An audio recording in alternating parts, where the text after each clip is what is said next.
अस्सलाम वालेकुम। उम्मीद करती हूँ सब ठीक होंगे, अपने अपनी ज़िंदगियों में खैर आफियत से होंगे। मेरा नाम है हिरा अहमद भट्ट और मैं आप लोगों को पढ़ाऊँगी history and system of psychology, course code 502,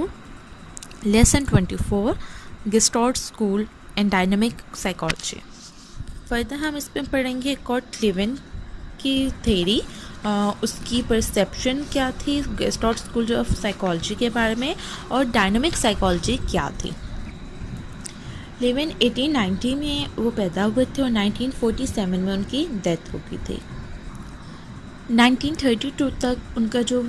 work का एक्सपीरियंस था या जिस चीज़ के लिए वो बहुत ज़्यादा प्रोमिनेंट थे, वो गेस्ट आउट साइकोलॉजिस्ट के तौर पे ही वो बहुत ज़्यादा प्रोमिनेंट थे। फर्दर लेविन ने अपना सेटअप स्टार्ट कर लिया था research centre for group dynamic के तौर पे। उन्होंने अपने अलग से रिसर्च सेंटर बना लिया था, जिसके ऊपर उन्होंने उसके बाद उन्होंने डिफरेंट थेरीज़ का एक्सपेरिमेंट किया, डिफरेंट चीज़ों पे एक्सपेरिमेंट किया, जिस पे सबसे ज़्यादा कंट्रीब्यूशन लेविन का है। थेरी जिस पे ऊपर उनका कंट्रीब्यूशन है, उसको उन्होंने फील्ड थेरी के नाम से दुनिया के सामने वो लेकर आए थे। फील्ड थेरी के ऊपर ऑलरेडी गेस्ट और साइकोलॉजिस्ट एक बात कर चुके थे, ऑलरेडी उन्होंने कोफ्का ने ऑलरेडी इसके ऊपर काफ़ी डिटेल बात की थी, लेकिन लेविन की जो थेरी थी फील्ड थेरी, वो डिफरेंट थी कोफ्का के पॉइंट ऑफ व्यू से।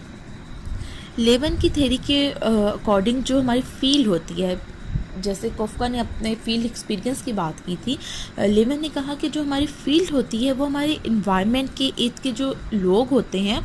हमारी जो फील्ड होती है उसमें बहुत ज़्यादा अट्रैक्शन होती है, और वो अट्रैक्शन हमारी पॉजिटिव भी हो सकती है और वो अट्रैक्शन हमारी नेगेटिव भी हो सकती है। अब जो पॉजिटिव हमारी अट्रैक्शन होगी वो हमें किसी ना किसी गोल को अचीव करने में हेल्प करेगी, या किसी ना किसी ट्रबल में से हमें निकालने में मदद करेगी, या कोई ना कोई हमें हमें पे अगर कोई मुश्किल वक्त आ गया है तो उसमें से निकालने में कोई ना कोई हमें मदद करेगा। लेकिन दूसरी तरफ अगर हम नेगेटिव अट्रैक्शन की बात करें तो इसमें हमारे जो चीज़ होती है, हम किसी ना किसी दूसरे इंसान को ट्रबल में ही देखना चाहेंगे या उसको हमेशा ट्रबल में ही धकेलना चाहेंगे। इस बेस पे उसने कहा कि हम इन अट्रैक्शंस को पॉजिटिव और नेगेटिव अप्रोचेस भी बोल सकते हैं, कि ये हमारा अपना एक किस्म का माइंडसेट होता है कि हम किस चीज़ को किस तरह से परसीव कर रहे हैं या किस चीज़ को किस तरह से देख रहे हैं। अब इसकी थेरी के अकॉर्डिंगली जो लेविन ने थेरी दी थी हमारे पॉजिटिव और नेगेटिव अप्रोचेस की, उसके अकॉर्डिंगली उसने ये कहा कि फर्दर हम इंसानों के दिमाग में एक कॉन्फ्लिक्ट भी पैदा हो जाता है कि हमें किस साइड पे जाना चाहिए, क्या हमें पॉजिटिव साइड पे जाना चाहिए या हमें एक नेगेटिव साइड पे जाना चाहिए। लेविन ने फर्दर इस चीज़ को एक्सप्लेन किया कि जो दोनों अपॉर्चुनिटीज़ हैं हमारे पास, पॉजिटिव और नेगेटिव, इन दोनों के जो रिज़ल्ट्स होते हैं वो हम इंसानों के ऊपर डिपेंड करते हैं, और इसी चीज़ को लेके एक इंसान के दिमाग में कॉन्फ्लिक्ट पैदा हो जाता है कि हम क्या पॉजिटिव अपॉर्चुनिटी की तरफ जाएं या हम नेगेटिव अपॉर्चुनिटी की तरफ जाएं। अगर पॉजिटिव अपॉर्चुनिटी की तरफ जाते हैं तब हमें किस हद तक सेटिस्फेक्शन लेवल मिल सकता है, और अगर नेगेटिव अपॉर्चुनिटी की तरफ जाते हैं तो हमें किस हद तक सेटिस्फेक्शन लेवल हमें मिल सकता है। लेविन को भी एज अ प्रोमिनेंट गेस्ट और साइकोलॉजिस्ट माना जाता है, क्योंकि जो उसका कंट्रीब्यूशन था काइंड ऑफ मेंटल कॉन्फ्लिक्ट्स को डिस्कवर करने में वो बहुत ज़्यादा सामने था। बहुत सी चीज़ें जो हमें रिज़ल्ट देती हैं, हमारे जो कॉन्फ्लिक्ट्स होते हैं उसके बाद जो हमारे फ्रस्ट्रेशन या नंबर ऑफ़ प्रॉब्लम्स हमें फेस करनी पड़ती हैं, उसके ऊपर उसने बहुत ज़्यादा डिस्कवरीज की, बहुत ज़्यादा उसके ऊपर रिसर्च की, जिसकी वजह से उसे गेस्ट और साइकोलॉजिस्ट के नाम लेबल के तौर पर बहुत प्रोमिनेंट साइकोलॉजिस्ट कंसीडर किया जाता है। फर्दर उसने 3 काइंड्स ऑफ कॉन्फ्लिक्ट्स हमें बताई जो कोई भी इंसान फेस करता है अपनी ज़िंदगी में किसी ना किसी टाइम पे। पहला जो उसने कॉन्फ्लिक्ट हमें बताया वो था दी अप्रोच कॉन्फ्लिक्ट। अब इसमें उसने हमें इस चीज़ को डिफ़ाइन किया कि हमारी ज़िंदगी में किसी ना किसी मुकाम पे कोई ना कोई इंडिविजुअल को ऐसा चैलेंज आता है कि उसने किसी 2 अपनी पसंदीदा चीज़ों में से किसी एक को का इंतखाब करना होता है, किसी एक चीज़ को चुनना होता है। अब उसमें क्या होता है, अगर यहाँ पर मैं एग्जांपल कोट करूँ, फॉर एग्जांपल अगर आप कोई ड्रेस लेने जाते हैं, वहाँ पे आप 2 ड्रेसेस आपको पसंद आए हैं, लेकिन क्योंकि आपका बजट सिर्फ एक ड्रेस का है तो आपने एक ड्रेस ही लेना है, या दोनों के कलर सेम है तो इस वजह से आपने सिर्फ एक ड्रेस ही लेना है। तो इस सिचुएशन में क्या होता है, क्योंकि हमने एक ट्विस्ट चूज़ करना होता है, तो इस सिचुएशन में अप्रोच कॉन्फ्लिक्ट हमारे सामने आ जाता है कि दोनों तक हम दोनों चीज़ें चाहते हैं हम ले लें, लेकिन उनमें से हमने कोई एक चीज़ चूज़ करनी होती है। नेक्स्ट जो उसने अप्रोच हमें बताई थी वो अप्रोच अवॉइडेंस कॉन्फ्लिक्ट था। अब इसमें उसने हमें क्या चीज़ बताने की कोशिश की है कि ये बहुत ही सिंपल, सबसे ज़्यादा सिंपल यही कॉन्फ्लिक्ट है कि ये बहुत कॉमन है, ये हर इंसान को अपनी ज़िंदगी में फ़ेस करना पड़ता है, और ये मतलब डेली बेसिस पे भी हमें फ़ेस करना पड़ता है। अब इसमें होता क्या है कि अगर हमारे पास दो चीज़ें हैं, दो अप्रोचेज़ हैं, एक अप्रोच बहुत ज़्यादा अट्रैक्टिव है लेकिन उसके बहुत ज़्यादा नेगेटिविटी है, जिस चीज़ में ज़्यादा नेगेटिव होगी हम उस चीज़ को रिजेक्ट करके जिस चीज़ में ज़्यादा पॉजिटिव हमें नज़र आएगा हम उस साइड पे जाएंगे। बेशक हमें जो नेगेटिविटी है उसमें से ज़्यादा हमें एक्सपीरियंस हो सकता है, ज़्यादा चीज़ हमें हासिल हो सकती है, लेकिन हम इस पॉइंट पे उस चीज़ को रिजेक्ट करेंगे। अब इसमें क्या होता है कि हमें अट्रैक्शन तो हो रही है दूसरी चीज़ की, लेकिन हम उस अप्रोच को अवॉइड करें, हम उस अप्रोच को हासिल नहीं करें। फॉर एग्ज़ाम्पल अगर हमें कोई ऑप्शन दे कि जी आप 50,000 ले लें या 50 लाख ले लें और आप एक बंदे का मर्डर कर दें या आप किसी का मोबाइल स्नैच कर लें, तो अब हमें वो मनी तो नज़र आ रही है कि 50,000 या 50 लाख है, लेकिन हम उस चीज़ को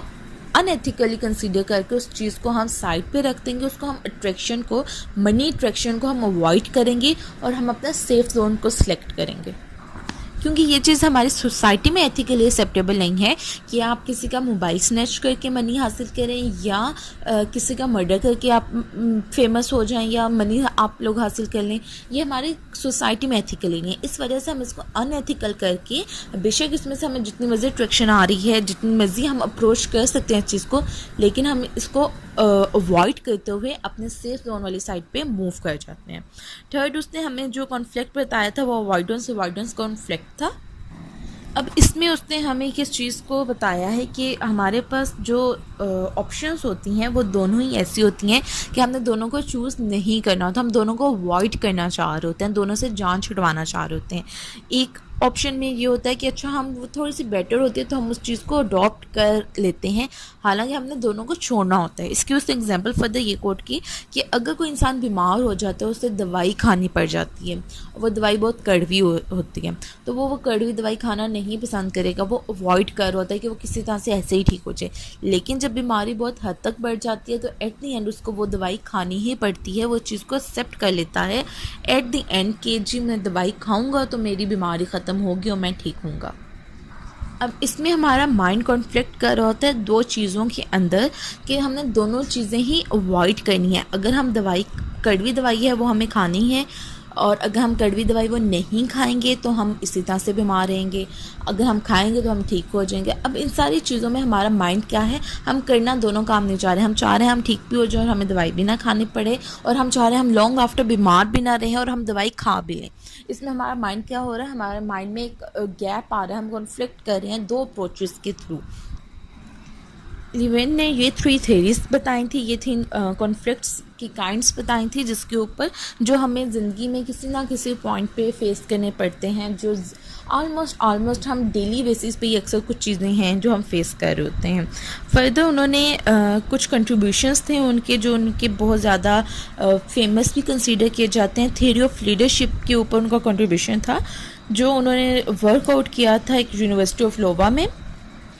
फर्दर उन्होंने इसके भी 3 डिफरेंट स्टाइल्स रिकग्नाइज करवाए थे कि लीडरशिप इंसान किस तरह का होना चाहिए, उसमें कौन कौन सी क्वालिटीज़ होनी चाहिए। पहला जो उन्होंने स्टाइल डिस्कस किया था वो अथॉरिटेरियन था।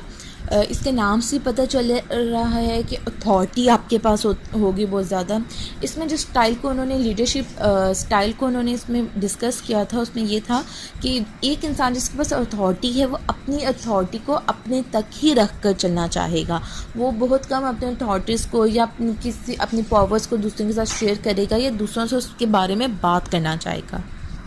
वो अपने डिसीजंस खुद लेगा और अपनी ही सोच और अपने ही जो उसका एक माइंड सेट बना हुआ है उसके अकॉर्डिंगली वो अपने डिसीजंस लेने का खुद रिस्पॉन्सिबल होगा, अपनी अथॉरिटी इसमें यूज़ करेगा और वो खुद सब कुछ करेगा, वो इसमें किसी और को शामिल नहीं करेगा। नेक्स्ट उन्होंने स्टाइल, लीडरशिप स्टाइल जो उन्होंने इंट्रोड्यूस करवाया था वो डेमोक्रेटिक स्टाइल था। अब डेमोक्रेटिक स्टाइल से क्या चीज़ सामने आती है कि जो भी लीडर होता है वो बिलीव करता है अपने दूसरों के ओपिनियंस और दूसरों के थॉट्स को भी वो वैल्यू देता है, उन पर भी वो बिलीव करता है कि अगर हमें कोई डिसीजन लेना पड़ जाए तो हमें दूसरों की भी राय लेनी चाहिए। और इसमें एट द एंड जो डिसीजन लिया जाता है वो उन थॉट्स पे या उन पॉइंट्स के ऊपर लिया जाता है जो सबसे ज़्यादा जिनको वोट मिलता है। फॉर एग्ज़ाम्पल अगर हम अपने मुल्क की बात करें तो हम कहा यही जाता है, ये डेमोक्रेटिक स्टेट है, कि इसमें वोट्स की बेस पे लीडर सेलेक्ट होते हैं, हालांकि ऐसा कुछ है नहीं। नेक्स्ट स्टाइल उन्होंने जो इंट्रोड्यूस करवाया था वो था लेसी फेयर। अब इसमें लीडर कैसा होता है कि वो अपने डिसीजंस को ऐसा जितना इम्पोर्टेंस नहीं दे रहा होता, उसकी जो विलिंग होती है वो ये होती है कि वो एक अथॉरिटी उसके पास है, वो उसको यूज़ तो कर रहे हैं लेकिन वो बैक सीट पर रह कर यूज़ करना चाहता है, वो इन फ्रंट आके वो अपने अथॉरिटीज़ को यूज़ नहीं करना चाहता। ये 3 स्टाइल्स थे जिनको उन्होंने इंट्रोड्यूस करवाया था। और अगर हम अपने सोसाइटी में देखें तो हमें ये इजीली तीनों स्टाइल्स अपने सोसाइटी में नज़र आते हैं। लेविन ने जो स्टार्टअप किया था वो तो as a guest out psychologist के तौर पे ही स्टार्ट किया था और जर्मनी से स्टार्ट किया था, लेकिन आफ्टर मूवमेंट ऑफ यूएस से जब वो उन्होंने यूएस की तरफ माइग्रेट कर लिया उसके बाद जो उनका ज़्यादातर कंट्रीब्यूशन हमें नज़र आता है वो ग्रुप डायनामिक की तरफ आता है। उन्होंने इसमें सेटअप भी एक सेंटर अपना सेटअप किया था, उसमें भी उन्होंने जो कंट्रीब्यूशन ज़्यादातर जिस फील्ड में किया वो ग्रुप डायनामिक के ऊपर ही उन्होंने ज़्यादा काम किया था। Group dynamic study of behaviour है जो किसी भी इंडिविजुअल की जाती है एज अ ग्रुप इंडिविजुअल, हम अगर उसको देखें या उसका ग्रुप को होल हम उसमें स्टडी करते हैं कि एक इंडिविजुअल की ग्रुप में कैसी रिप्रेजेंटेशन है, और अगर हम पूरे ग्रुप को ही एज अ बिहेवियर स्टडी करना चाहें तो उसमें किस तरह का उनका बिहेवियर होता है। फर्दर हम स्टडी करेंगे डायनामिक साइकोलॉजी को। डायनामिक साइकोलॉजी को हार्मिक साइकोलॉजी के नाम से भी जाना जाता है, और इसमें जो मेन पॉइंट ऑफ व्यू जिस साइकोलॉजिस्ट ने दिया था वो विलियम मैकडोगल थे। उन्होंने ऑक्सफोर्ड यूनिवर्सिटी में वो पढ़ाते भी रहे थे, और उसके बाद जब वो अमेरिका शिफ्ट हो गए तो वो हार्वर्ड यूनिवर्सिटी में और डक्स यूनिवर्सिटी में भी पढ़ाते रहे थे। विलियम 1871 में वो पैदा हुए थे, 1938 में उनकी डेथ हो गई थी। वो American behaviourist school of thought को ही जो उन्होंने साइकोलॉजी में अपना दिया था स्कूल ऑफ थॉट, उसके ऊपर वो एग्री थे कि जो साइंस ऑफ बिहेवियर है साइकोलॉजी हमारा, psychology is a science of behaviour, वो इस कॉन्सेप्ट के ऊपर बिल्कुल एग्री थे कि जी ठीक है यही कॉन्सेप्ट है हमारा, कि हमें कुछ भी स्टडी करने के लिए किसी भी चीज़ को देखने के लिए रिसर्च और ऑब्जर्वेशन की ज़रूरत पड़ती है। उन्होंने इंट्रोस्पेक्शन जो हमारा एक व्यू पॉइंट था उसको भी उन्होंने बहुत ज़्यादा हाईलाइट किया कि हमें कोई भी बिहेवियर ऑब्जर्व करने के लिए इसकी ज़रूरत पड़ती है। उन्होंने साइकोलॉजी की फील्ड में उनका बहुत ज़्यादा कंट्रीब्यूशन था। उन्होंने जितने भी previous behaviour school of thoughts थे उनको हमेशा उन्होंने एग्री किया, उन्होंने कभी उनके साथ डिनाई नहीं किया। मैकडोगल ने कहा कि जो हमारा बिहेवियर होता है वो रिज़ल्ट होता है हमारे इंटरनल स्ट्राइप्स का, कि हम किस तरह से ज़िंदगी को जीना चाहते हैं, हम किस तरह से ज़िंदगी को परसीव कर रहे हैं, हम ज़िंदगी को किस नज़रिए से देख रहे हैं। इस सारी सोच पे, इस सारे नज़रिए पे हमारा बिहेवियर डिपेंड करता है। दूसरे अल्फाज में उसने ये कहा कि जितने भी जानदार हैं, जितने भी लोग हैं, वो इन्वायरमेंट के अगेंस्ट जाके सरवाइव करना चाहते हैं। वो ये चाहते हैं, वो अपनी इन्वायरमेंट से एक बैटल कर रहे होते हैं कि ख़ुद को डिफेंड कर रहे होते हैं अगेंस्ट डिफरेंट इन्वायरमेंट की जो हमें इन्वायरमेंट में चीज़ें नज़र आ रही होती हैं। हम इन्वायरमेंट को जिस नज़रिए से देख रहे होते हैं या जिस नज़र से हम इन्वायरमेंट को देखना चाह रहे होते हैं, उन नज़रियों की बुनियाद पे हम डिफरेंट इन्वायरमेंट के ऑब्जेक्ट्स को, डिफरेंट इन्वायरमेंट्स की चीज़ों को हम उनके साथ हमारी जंग चल रही होती है। उसका ये point of view harmonic point of view के नाम से जाना जाता है। मैकडोगल का ख्याल था कि जो ऑर्गेनिजम्स अपना बिहेवियर शो करते हैं वो किसी ना किसी गोल के मुताबिक करते हैं, उनका कोई ना कोई गोल सीकिंग बिहेवियर होता है जिसकी वजह से वो हमें अपना बिहेवियर शो कर रहे होते हैं। और जो बिहेवियर हो तो वो शो कर रहे होते हैं, वो डिफरेंट टर्म्स के ऊपर हम उसको एक्सप्लेन कर सकते हैं कि वो जो ऐसा बिहेवियर शो कर रहे हैं वो उसकी वजूहात क्या हैं, वो किस बिना पे ये अपना बिहेवियर हमें शो कर रहे हैं। फर्दर उसने हमें 18 टाइप्स बताई जिसकी बेस को लेकर उसने कहा कि हम किसी का भी एक्सपीरियंस, किसी का भी बिहेवियर हम अब जान सकते हैं कि ये ऐसा बिहेवियर क्यों शो करे। उसमें क्यूरोसिटी थी, उसमें सेक्स था, डिस्गस्ट था, फेयर था, प्रोटेक्शन था, फूड सीकिंग प्रोसीजर था, एंगर हमारा आ जाता है उसमें फर्दर स्लीप आ जाता है, हमारे पास सबमिशंस आ जाते हैं, डिफरेंट काइंड ऑफ उसने थिंकिंग हमें बताई। अगर हमें किसी का बिहेवियर अच्छा नहीं लग रहा होता या हम किसी को फॉर एग्जांपल मैं आपको यहाँ पे एग्जांपल देती हूँ, अगर हम किसी महफिल में बैठे होते हैं, 2-4 दोस्त हम इकट्ठे बैठे होते हैं और कोई एक अलग सेपरेट बंदा आता है और वो हमसे कोई बात करता है और हम उसकी बात को दूसरे फ्रेंड को अक्सर आंखों के इशारों से हम उसको चीज़ें बता रहे होते हैं कि अच्छा ये इस तरह से कर है, या अगर हमें उसकी किसी बात पर हंसी आ रही होगी तो हम अपनी हंसी उसके सामने एक्सप्रेस नहीं करना चाहते, लेकिन हम अपनी हंसी को कंट्रोल करते हुए हम क्या करते हैं, हम कफिंग स्टार्ट कर देते हैं। मतलब डिफरेंट बिहेवियर हम शो कर रहे होते हैं उस वक्त। इस चीज़ को फर्दर मैकडोगल ने कहा कि ये हमारे डायनामिक फोर्सेस होते हैं जो हमारा बिहेवियर शो कर रहे होते हैं, जो हमारे बिहेवियर के पीछे जो फोर्सेस यूज़ हो रही होते हैं वो डायनामिक फोर्सेस होती हैं। और ये सारी जितनी भी डायनामिक फोर्सेस होती हैं ये एक जगह इकट्ठी होके हमें पुशअप कर रही होती हैं अपनी ज़िंदगी गुजारने के लिए, हमें अपनी जिस तरह से हम चाहते हैं वैसे ज़िंदगी गुजारने के लिए ये हमें एक तरह से पुश आउट कर रही होती हैं। उम्मीद करती हूँ आपको आज का लेक्चर समझ में आया होगा। जो चीज़ आपको समझ में ना आए वो आप कमेंट सेक्शन में पूछ सकते हैं। नेक्स्ट लेक्चर तक के लिए अल्लाह हाफ़िज़।